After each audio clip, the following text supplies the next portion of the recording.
آپ اپنی بات کہیں اور بے کم و کاست کہیں.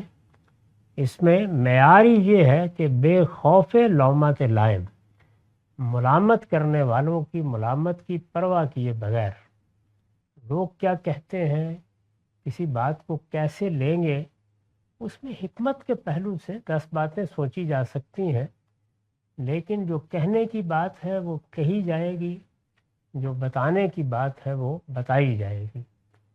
اور پیغمبر کی داعی حق کی اصل ذمہ داری بے کم و کاست اللہ کی ہدایت کو پہنچا دینا، اس کی وضاحت کر دینا، اس کے اطلاقات بیان کر دینا. لوگ مان رہے ہیں نہیں مان رہے ہیں اس کی فکر نہیں کرنی چاہیے. یہ فکر جس طرح کہ میں نے عرض کیا، اگر کسی موقع پر انسان کا احاطہ کر لے، اور ایسا ہوتا ہے کہ وہ بہت زیادہ متعلق ہو جاتا ہے. میں نے اس مرحلے کے بارے میں اشارہ کیا. اب اللہ تعالیٰ کی طرف سے فیصلہ صادر ہونے والا ہے. قرآن مجید میں جگہ جگہ اس فیصلے سے متعلق بعض چیزیں بتائی گئی ہیں. مثلا یہ بتایا گیا ہے کہ جب تک آپ مکے میں موجود ہیں عذاب کا فیصلہ نافذ نہیں ہوگا. جب آپ چھوڑیں گے اس کے بعد اللہ تعالیٰ ان کے حالات کے لحاظ سے فیصلہ کریں گے. تو اب یہ بات کہ میں چھوڑ رہا ہوں یا چھوڑنے کے اسباب پیدا ہو رہے ہیں یا وہ وقت قریب آ رہا ہے، یہ بڑی تشویش میں مبتلا کر دینے والی ہے. میری قوم کے ساتھ کیا ہوگا؟ کیا دنیا میں اس سے پہلے عاد و سمود کے ساتھ، قوم صالح کے ساتھ، قوم شعیب کے ساتھ، قوم لوط کے ساتھ جو کچھ ہو چکا ہے وہی تاریخ دہرائی جائے گی؟ میں نے جو دعوت برپا کی ہے اس کے کوئی دنیوی نتائج نہیں نکلیں گے. تو اس طرح کی بہت سی چیزیں ہیں جو اس تمنا کے حدود سے تجاوز کر دینے کا باعث بھی بن جاتی ہیں. چنانچہ یہ تمنا ہے جو یہاں زیر بحث ہے، اس کا قرآن مجید کی تلاوت کرنے یا اس کی آیات پڑھ کر سنانے سے کوئی تعلق نہیں. آگے ایک لفظ آ گیا ہے جس سے لوگوں کو غلط فہمی ہوئی اور انہوں نے ایک واقعہ اس سے متعلق کر دیا. میں نے وہ پورا واقعہ پچھلی نشست میں سنا دیا تھا اور یہ بتایا تھا کہ وہ کس طرح ہمارے ہاں بیان ہوا ہے. اس آیت کے تحت اس کو تفسیر کی کتابوں میں کس طرح نقل کر دیا گیا ہے، اور پھر اس سے مختلف زمانوں میں لوگ کیا کیا استدلال کرتے رہے.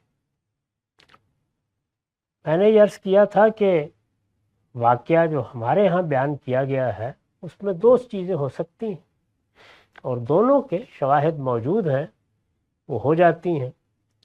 کسی منافق نے پوری بات ہی گھڑ دی، کوئی بنیاد ہی نہیں تھی، ایک چیز اپنے اوہام سے تخلیق کی اور پھیلا دیا. اس زمانے میں تردید کے بھی ایسے مواقع نہیں تھے. ایک شخص دور دراز کی کسی جگہ پر بات بیان کرتا ہے، اس سے کوئی سنتا ہے، آہستہ آہستہ پھیل جاتی ہے.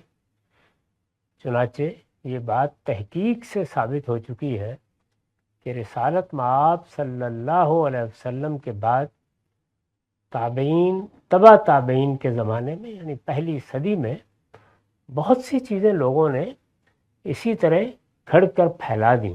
انہی کو ہمارے ہاں فن حدیث میں موضوعات کہا جاتا ہے.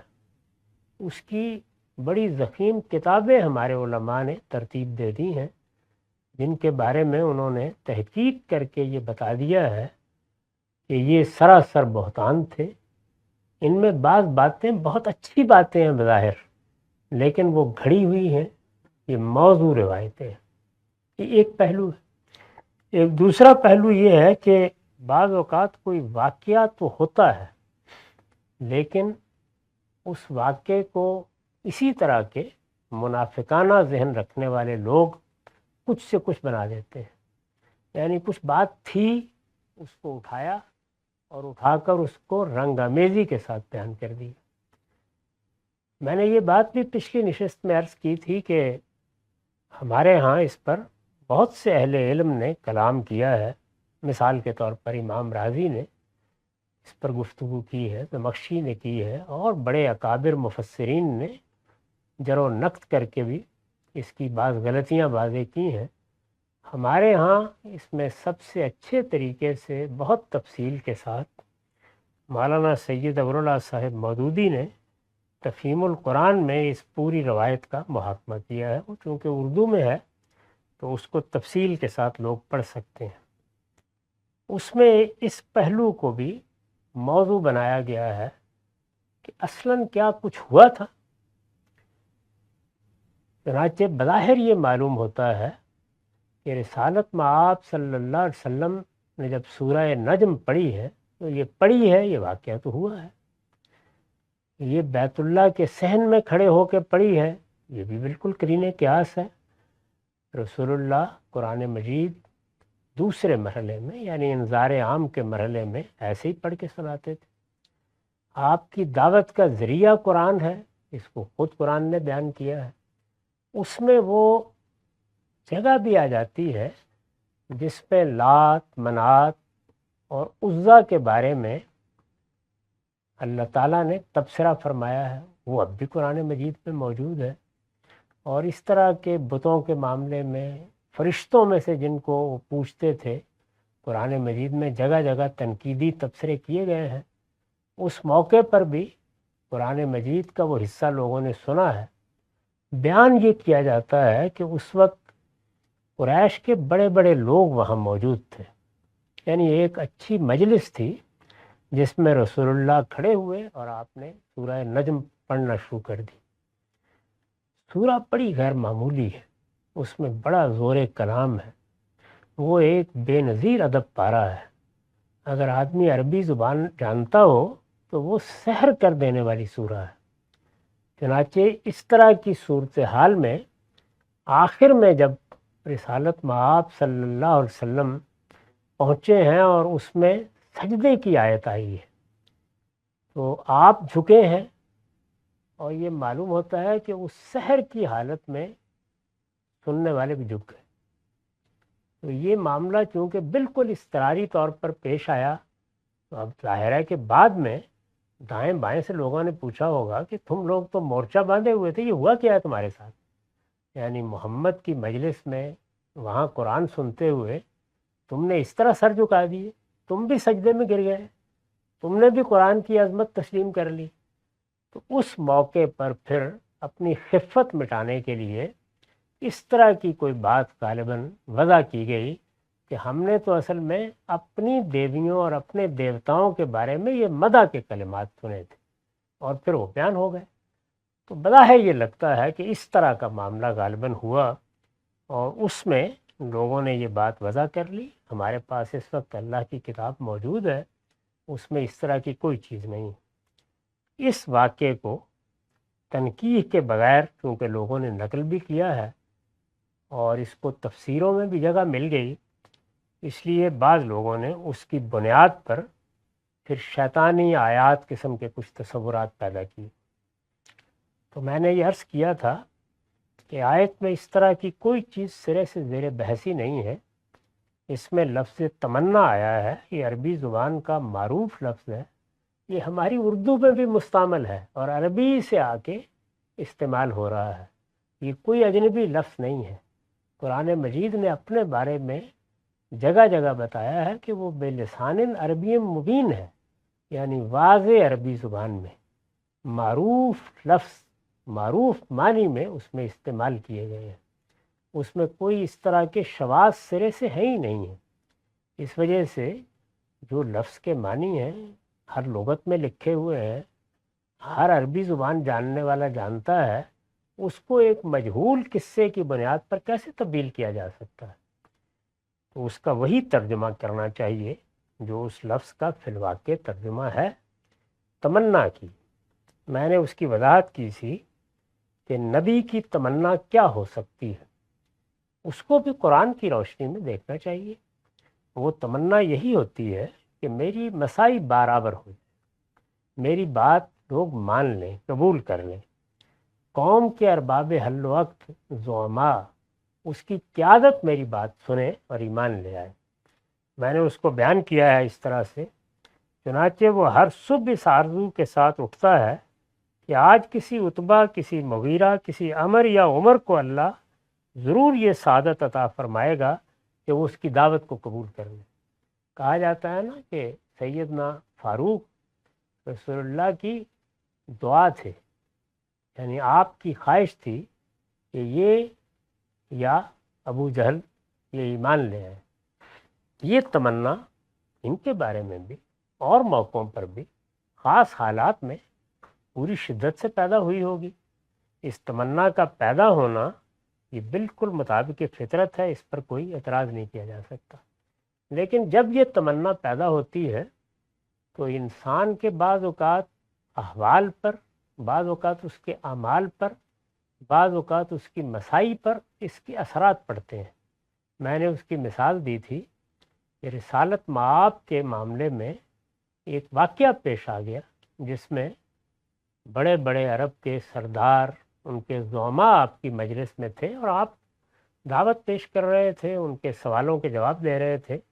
اس میں ایک نابینا صحابی آ گئے اور رسالت مآب صلی اللہ علیہ وسلم کے چہرے پر کچھ آثار نمودار ہوئے۔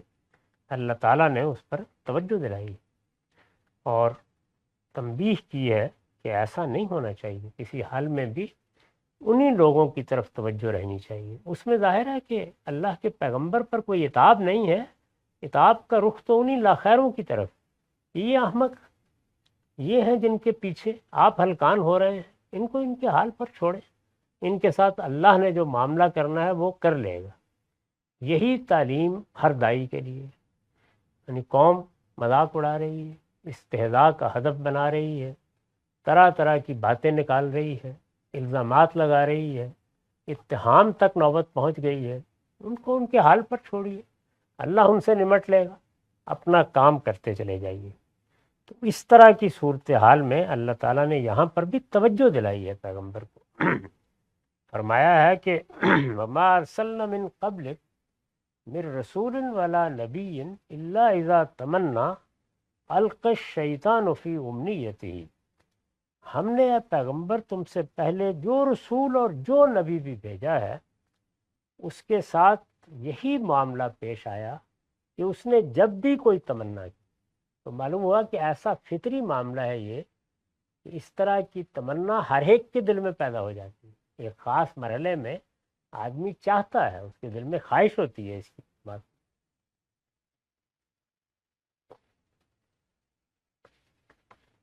چنانچہ آپ نے بھی کی تو ارشاد ہوا کہ جب بھی کوئی تمنا کی القی الشیطان فی امنیت ہی، شیطان اس کی تمنا میں خلل انداز ہو گیا۔ کیسے خلل انداز ہوا؟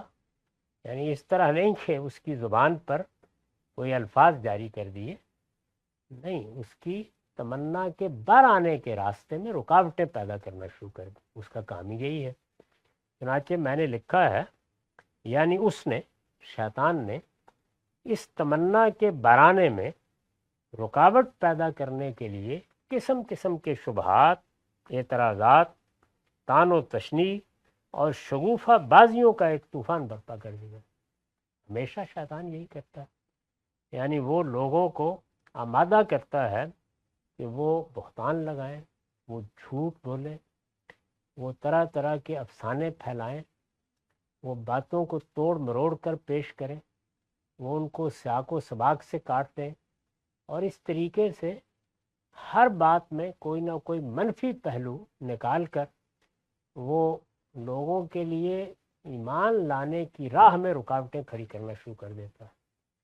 ظاہر ہے کہ یہ رویے جس کو شیطان کی نسبت سے بیان کیا جاتا ہے انسانوں میں بھی پیدا ہوتے ہیں، جنات میں بھی پیدا ہوتے ہیں، اور پھر انسانوں میں پیدا ہوتے ہیں تو اسی وقت دیکھ لیجئے، یعنی میں اس سے پہلے برسوں تک لوگوں کو سنتے ہوئے، باتیں کرتے ہوئے ان چیزوں میں بعض اوقات مبتلا دیکھتا تھا، لیکن اب آپ صبح اٹھے اور اٹھ کر جو جدید ذرائع ہمارے ہاں میسر ہو گئے ہیں ذرا ان کو کھول لیں اور پھر یہ دیکھیں کہ اس میں کس کس طرح کے شیاطین مورچے باندھ کے بیٹھے ہوئے ہوتے ہیں اور وہ کیسے ہدف بنا کر ہر راہ حق پر بیٹھ جاتے ہیں۔ وہ جو قرآن نے کہا ہے قوم شعیب کے بارے میں کہ یہ لوگوں کو صحیح بات سے روکنے کے لیے ہر راہ پر رہزن بن کر بیٹھے ہوتے ہیں، یہی صورتحال لوگ پیدا کر دیتے ہیں۔ یہ ہے در حقیقت شیطان کا تمنا میں خلل انداز ہونا۔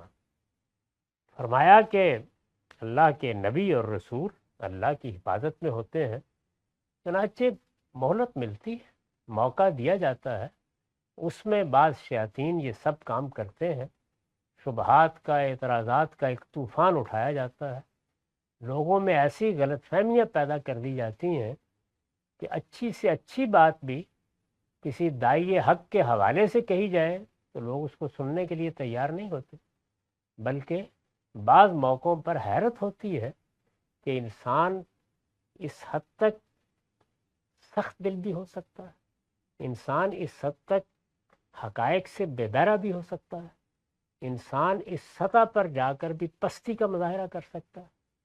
اس کے اتنے شواہد پیش کیے جا سکتے ہیں موجودہ زمانے میں، اس لیے کہ اس وقت تو ہر روز اس کے شواہد اگر جمع کیے جائیں تو دسیوں کی تعداد میں لوگوں کو لکھ کر دیے جا سکتے ہیں کہ دیکھیے بات کیا تھی، کیا بنا دی گئی، مدعا کیا تھا، اس میں کیا چیزیں داخل کر دی گئیں، ذرا سا ٹوسٹ پیدا کر کے بات کو کہاں رکھ دیا گیا ہے، ایک بات کس پس منظر میں کہی جا رہی ہے، اس میں کیا سازشیں تلاش کر لی گئی ہیں۔ تو یہ سب چیزیں ہیں جن کو قرآن مجید نے یہاں اس تعبیر سے ادا کیا ہے کہ شیطان اس کی تمنا میں خلل انداز ہو گیا۔ اس سے گویا یہ بھی بتایا کسی دائی کو کبھی یہ تمنا پیدا ہی نہیں کرنی چاہیے، اور ہو جائے تو اس کو بہت قاعدے میں رکھنا چاہیے۔ اس کا کام یہ ہے کہ وہ اس پر نگاہ رکھے کہ میں نے اپنی بات کہنے میں کوئی غلطی تو نہیں کی، اپنی بات کی شرح و وضاحت میں کہیں کسی خطا کا ارتکاب تو نہیں کر بیٹھا۔ اسے اس پر نگاہ رکھنی چاہیے کہ مجھے اس کی اصلاح کا موقع مل جائے، میں اپنی بات اچھے سے اچھے طریقے سے اور بے کم و کاست پہنچا دوں۔ ساری توجہات کا مرکز یہ ہونا چاہیے لوگ کیا کہتے ہیں، کیا فتنے پیدا کرتے ہیں، اس سے بے نیاز ہو کر یہ کام انجام دینا چاہیے۔ قرآن مجید نے بتایا ہے کہ کسی اعتراض کا بعض اوقات جواب بھی دیا جائے گا، کسی چیز کی وضاحت بھی کی جائے گی، لیکن اس کو اپنے دل کا روگ نہیں بنایا جائے گا، اس کو ایسی تمنا نہیں بنا لیا جائے گا جس میں انسان سے صحیح راستے پر چلتے ہوئے کوئی خرابی درانے کا امکان ہو۔ تو ارشاد فرمایا کہ شیطان اس کی تمنا میں خلل انداز ہو جاتا ہے، یہی اللہ کی برپا کردہ آزمائش ہے، یہی ابتلا ہے۔ پھر پیغمبر کے معاملے میں ضمانت دی ہے کہ فَيَنْسُخُ اللَّهُ مَا يُلْقِي الشَّيْطَانُ، پھر شیطان کی اس خلل اندازی کو اللہ مٹا دیتا ہے، یعنی مقابلے میں جو شبہات پیدا کیے جاتے ہیں، اعتراضات پیش کیے جاتے ہیں، جو شگوفہ بازیاں کی جاتی ہیں، جس طرح کے الزامات لگائے جاتے ہیں، بتدریج اللہ تعالیٰ ان کو ختم کرنا شروع کر دیتے ہیں۔ یعنی وہ لوگ بھی اعتراف کرنے لگ جاتے ہیں کہ ہم نے جھوٹ بولا تھا، ہم نے بہتان ترازی کی تھی، ہم نے بات کو گھما پھرا کر اپنے مقصد کے لیے استعمال کیا تھا، ہم تحریف کے مرتکب ہوئے تھے۔ تو آہستہ آہستہ یہ چیزیں واضح ہونا شروع ہو جاتی ہیں۔ اس واضح ہونے کو اللہ تعالیٰ نے اس طرح بیان کیا کہ پھر شیطان کی اس خلل اندازی کو اللہ مٹا دیتا ہے۔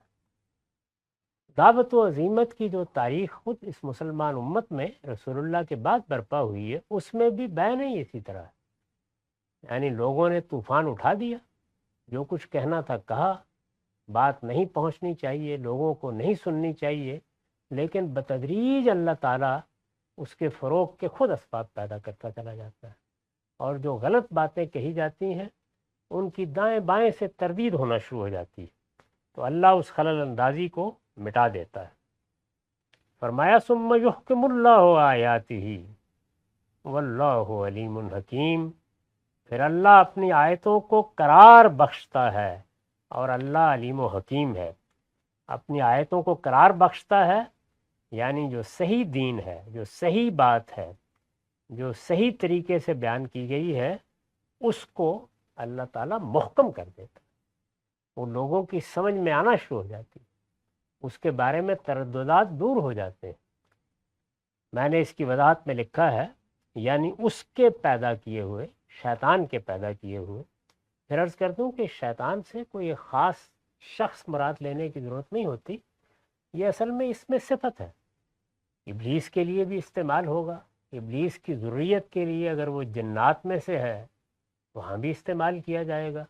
یعنی جو شیاطین دائیں سے بائیں سے حملہ آور ہوتے ہیں ان کے پیدا کیے ہوئے شبہات و اعتراضات، یعنی اس کے پیدا کیے ہوئے شبہات و اعتراضات کی حقیقت لوگوں پر واضح کر دیتا ہے۔ جس وقت چیزیں پھیلائی جاتی ہیں، جس وقت بہتان گھڑے جاتے ہیں، جس وقت ان کا پروپیگنڈا کیا جاتا ہے، اچھے بھلے لوگ اس سے متاثر ہو جاتے ہیں، لیکن آہستہ آہستہ اللہ تعالیٰ پردے اٹھانا شروع کر دیتا ہے، اور ایک کے بعد دوسرا شخص گواہی دیتا ہے کہ یہ جھوٹ تھا جو بولا گیا، ان اعتراضات کی کوئی حقیقت نہیں تھی، یہ شبہات پیدا کیے گئے، اس میں اپنی طرف سے مضامین داخل کیے گئے، یہ سب ہو جاتا ہے، اور ہر دعوت میں ہوا۔ اگر کبھی موقع ملے تو ہمارے عہد کے ایک جلیل القدر عالم مولانا ابو الحسن علی ندوی نے دعوت و عزیمت کے نام سے مسلمانوں کے یہاں دعوت کی تاریخ لکھی ہے، یعنی مسلمانوں میں رسول اللہ صلی اللہ علیہ وسلم کے بعد جو بڑے بڑے دائی پیدا ہوئے ہیں ان کی تاریخ لکھی ہے۔ اس میں دیکھ لیجئے، ابن تیمیہ کو نکال کے دیکھ لیجئے، غزالی کو نکال کے دیکھ لیجئے، سب کے ساتھ یہی معاملہ ہوا ہے۔ یعنی اس کے پیدا کیے ہوئے شبہات و اعتراضات کی حقیقت لوگوں پر واضح کر دیتا ہے۔ اللہ تعالیٰ خلل اندازی کو اس طرح دور کرتا ہے، چنانچہ اس کے یعنی شیطان کے اٹھائے ہوئے سب فتنے بالآخر جھاگ کی طرح بیٹھ جاتے ہیں۔ آہستہ آہستہ اگر دائی کی زندگی میں نہ ہو تو اس کے مرنے کے بعد ہر ایک کے ساتھ یہی معاملہ ہوا ہے، وہ فتنے جھاگ کی طرح بیٹھ جاتے ہیں، اور خدا کی آیتیں یعنی وہ بات جو دین کی تفسیر میں، دین کی وضاحت میں، اللہ کی آیتوں کی وضاحت میں کسی دائی حق نے کہی ہوتی ہے یا بتائی ہوتی ہے، اور یہاں تو ظاہر ہے پیغمبر زیر بحث ہے، اس لیے براہ راست آیتیں اور خدا کی آیتیں اس طرح محکم ہو کر سامنے آتی ہیں کہ کسی سلیم الطبع انسان کے دل میں ان کے بارے میں کوئی تردد باقی نہیں رہتا۔ اللہ شیطان کو شبہات و اعتراضات پیدا کرنے کا یہ موقع اس لیے دیتا ہے کہ وہ علیم و حکیم ہے اور خوب جانتا ہے کہ دنیا جس اسکیم کے مطابق بنائی گئی ہے وہ اسی طرح پوری ہو سکتی ہے۔ آگے اسی بات کی وضاحت فرمائی، یعنی پہلے یہ بات بیان کی ہے اور آگے اس کی وضاحت کی ہے۔ آیت کو آخر میں پھر سن لیجئے۔ اس وضاحت کی روشنی میں ہم نے اے پیغمبر تم سے پہلے جو رسول اور جو نبی بھی بھیجا ہے اس کے ساتھ یہی معاملہ پیش آیا کہ اس نے جب بھی کوئی تمنا کی شیطان اس کی تمنا میں خلل انداز ہو گیا ہے، پھر شیطان کی اس خلل اندازی کو اللہ مٹا دیتا ہے، پھر اللہ اپنی آیتوں کو قرار بخشتا ہے، اور اللہ علیم و حکیم۔ اقول قولی ھذا واستغفر اللہ لی ولکم ولسائر